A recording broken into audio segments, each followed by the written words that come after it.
As 12th standard subject chemistry unit 3rd unit lesson P block element second part. இந்த லெசன்ல நம்ம last class halogen group elements பார்த்துட்டு இருக்கோம். இந்த halogen group எலமெண்ட்ஸ்ல லாஸ்ட்ல பார்த்தது chlorine preparation and properties and uses இதை பார்த்தோம். இன்னைக்கு அடுத்த topic trends in physical and chemical properties of hydrogen halides.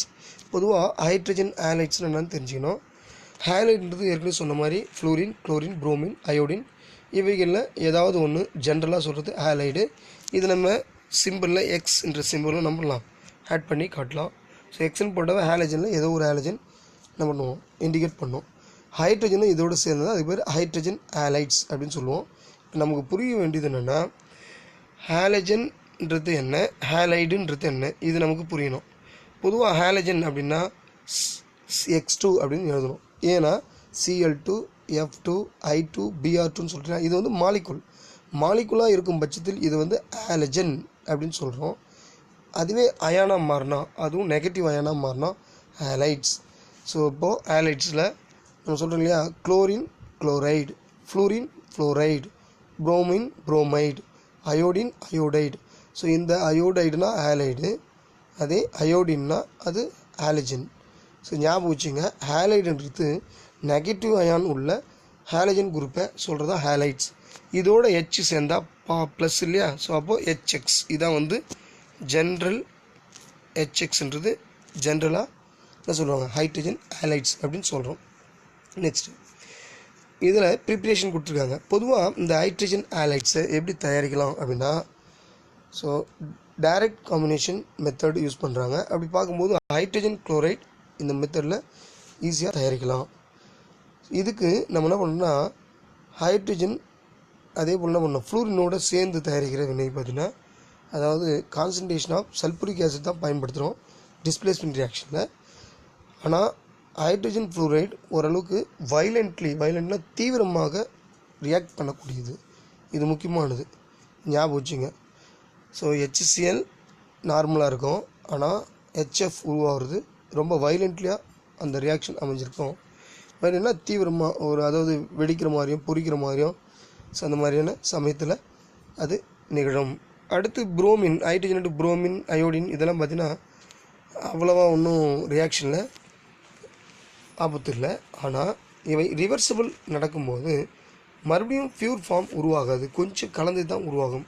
ஏன்னா இவங்க வந்து ரிவர்சிபிள் ரியாக்ஷன், ஸோ ஈக்குலிபிரியமை கடைபிடிக்குது, சமநிலையை ஏற்படுத்துறதுனால HF மாதிரி இல்லாமல் HI HBr எல்லாமே ரிவர்சிபிள் ரியாக்ஷனில் பியூர் ஃபார்ம் ஹைட்ரஜனும் அதே மாதிரி புரோமின் மாலிகுலும் தனித்தனியாக கண்டிப்பாக என்ன பண்ணுது உருவாகுது. கொஞ்சமாவது HBr அல்லது HI கூட கலந்தே இருக்குன்றதை சொல்கிறாங்க. Next displacement reaction. ஸோ இந்த ரியாக்ஷனும் தயாரித்தினுடைய தன்மை தான் சொல்லுது.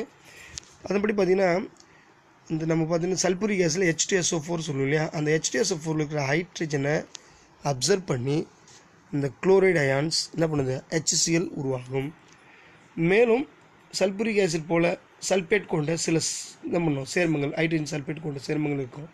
அவைகளில் எக்ஸஸாக ஹை டெம்பரேச்சரில் பயன்படுத்தினா மேலும் குளோரைடு அயான் என்ன பண்ணும் அந்த ஹைட்ரஜனோடு சேர்ந்து ஹைட்ரோக்ளோரிக் ஆசிட் ஹைட்ரஜன் ஹேலைட்ஸை உருவாக்கும்.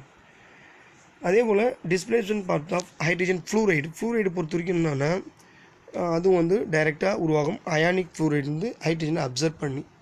ஸோ மற்றதை விட ஹைட்ரஜன் ஃப்ளூரைடு பொறுத்த வரைக்கும் ஹைட்ரஜன் பாண்ட் ஓரளவுக்கு இன்டர் மாலிகுலார் என்ன பண்ணுது அட்ராக்ஷன் ஃபோர்ஸ் இருக்குது. இது நம்ம 11th படிச்சிருக்கோம். ஹைட்ரஜன் பாண்ட் டைப் ஆஃப் பாண்ட்ஸில் ஹைட்ரஜன் பாண்டு ஒரு பாண்ட், அந்த பாண்ட் வந்து HFக்கு ஒரு எக்ஸாம்பிளாக சொல்லுவோம், H2Oவும் HFவும். ஸோ அதனால் வந்து HF வந்து ஓரளவுக்கு என்னது ஸ்ட்ராங் பாண்டை ஏற்படுத்தி பாயிலிங் பாயிண்டை அதிகமாக பெற்றிருக்கும்.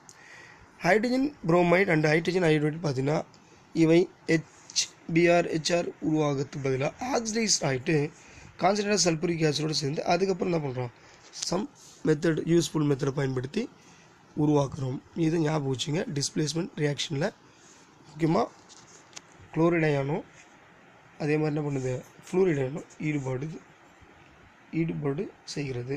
மற்றது பார்த்திங்கன்னா அவ்வளோவா ஈடுபடுவதில்லை. Next hydrolysis of phosphorus trihalides. தான் ஜென்ரலாக அப்புறம் PX3 அப்படின்னு சொல்லியிருக்காங்க. ஹைட்ரஜன் ஆலைனா HX, அதே போல் பாஸ்பரஸ் ஆலைனா PX3. PX3ன்றது பாஸ்பரஸ், இது ஹாலைடு குறிக்கிறது. பாஸ்பரஸோட வேலன்சி 3ன்றதுனால X3 3 ஹாலஜன் சேர்ந்து உருவாயிருக்கு. அப்போ gases hydrogen halides are produced when water drops to phosphorus tri-halides except phosphorus trifluoride.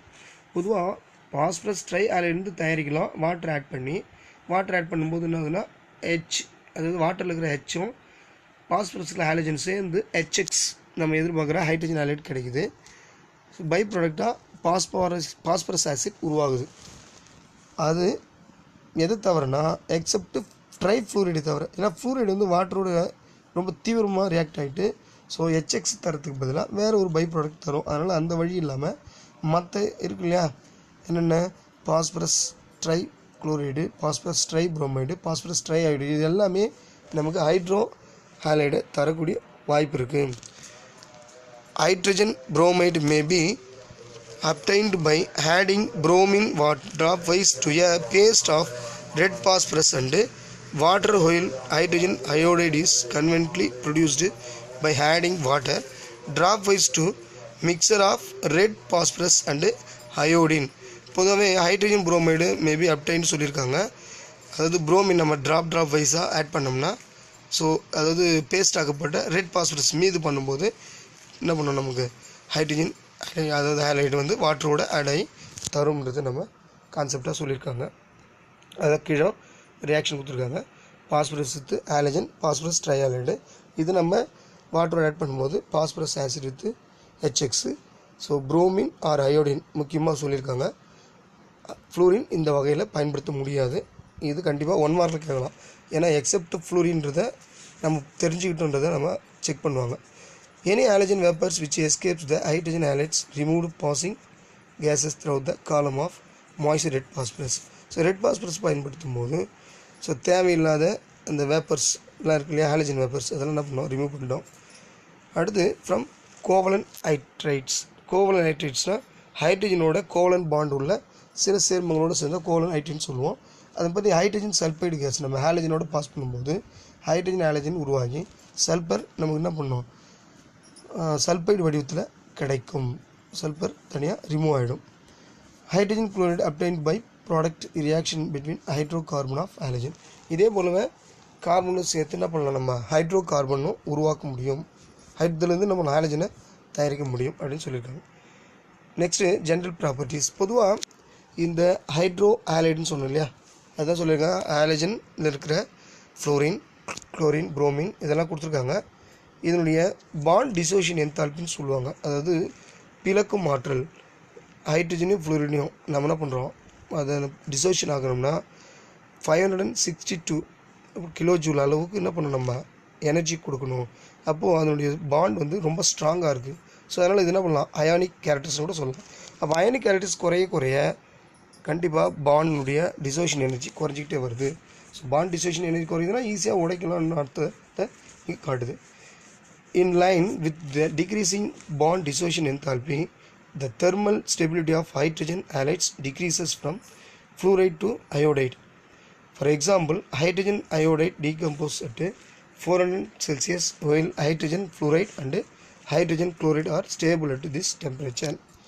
At room temperature, hydrogen halides are gases, but hydrogen fluoride can be readily liquefied. The gases are colorless, but with moist air gives with fumes due to the production of droplets of hydraulic acid. பொதுவாக அறை வெப்பநிலை, சாதாரண வெப்பநிலையில் பார்த்திங்கன்னா hydrogen halides எல்லாமே gaseous ஃபார்மில் இருக்குது. ஆனால் ஃப்ளூரைடு மட்டும் பார்த்திங்கன்னா லிக்விஃபைடில் கிடைக்கும். ஃப்ளூரைடு, குளோரின் ஆகட்டும், புரோமின் ஆகட்டும், இதெல்லாம் வந்து கேசியஸ் ஃபார்மு. ஃப்ளூரைடு மட்டும் லிக்விஃபைடாக இருக்கும். ஏன்னா இதில் வந்து ஹைட்ரஜன் பாண்ட் இன்வால்வ் ஆகிட்டு நமக்கு லிக்விட் ஃபார்மில் கிடைக்குது. இந்த கான்செப்ட் கண்டிப்பாக கேட்பாங்க. அதர் ஹாலஜன்ஸ் எல்லாமே கேசியஸ் ஃபார்மில் இருக்கும். அதர் ஹைட்ரோ ஹாலஜன்ஸ் எல்லாமே, ஆனால் ஹைட்ரோஃப்ளூரிக் ஆசிட் மட்டும் என்ன இருக்கும், லிக்விட் ஃபார்மில் கிடைக்கும்ன்றதை இங்கே சொல்லியிருக்காங்க. So thank you. see you next class.